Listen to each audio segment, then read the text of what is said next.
Shorthand higher dictation 120 words per minute 7 minutes AP January 2001 10 seconds 5 seconds. Now write down. I am grateful to the director for having given me this opportunity to address you at this convocation of the institute. This convocation has a special significance as it is being held when the institute has completed 30 years of its existence.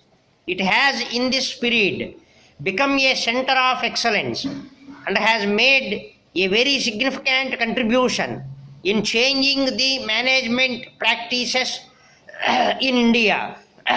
This is an important occasion in the career of those of you who are graduating from this institute today. I am happy to share in you joy and excitement as you start your journey into the world and into the future with its immense challenges. I hope that the rigorous training that you have undergone here will be fruitfully used wherever you go to work and will help in the country's development. You will be among the very first batch to enter upon your careers in the new economic conditions that we are seeking to create. I need hardly remind you that the world is quite different from the classroom. We look to you, however, to take us with confidence and strength into the new century, in spite of the fact that there should be changes in the practices of the management with the changing economic scene. We should not forget at the same time that the methods that we adopt would have to conform to our traditions and culture. They must be adopted to take into consideration the characteristics of our trade and industry and above all our society. There must be no mechanical application, and we must remember that we too have had a long and ancient conditions of economic inquiry, trade and enterprise. We must make use of our strengths suitably modified to fit into present circumstances so that our modern management theories are compatible with our conditions and our genius. When we are able to create our own brand of management best suited to our needs, we will succeed in raising Indian industry more rapidly to the same league as that of major industrialized countries of the world. In the initial stage of our development, we relied more or planned growth with the intention of building up a strong infrastructural base for our industry and rapid expansion of core sectors. This policy did help in giving India large and varied industrial base, a skilled labor force, and a vast army of scientists, managers, and technocrats.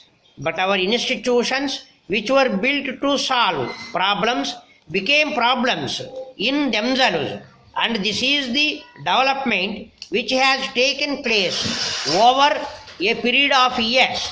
Now we have to reverse the trend, and that is the real challenge before us.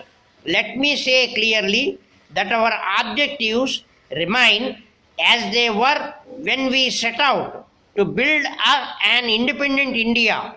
The policies that we adopt since our independence must be reviewed to give effect to our new thinking and new objectives.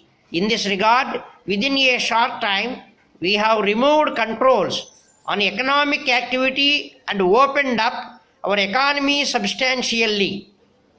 The pace of the reform had therefore been affected by the necessity to bring about stability, while inflation has been brought under control and stability restored to the balance of payments. These have naturally had a somewhat sad effect on domestic economy and also on export growth last year. With this in mind, the government has brought about a substantial increase in public investment, especially in agriculture and rural development, etc. Many of you would agree that our policies have yielded results. There was a time when we thought that our country should produce everything. Letter from the Divisional Manager, Life Insurance Corporation of India Limited, Hyderabad, addressed to the Secretary to Government, Finance Department, Hyderabad. Sir, I take pleasure to inform you that the corporation has been doing tremendous business for the last 2 years.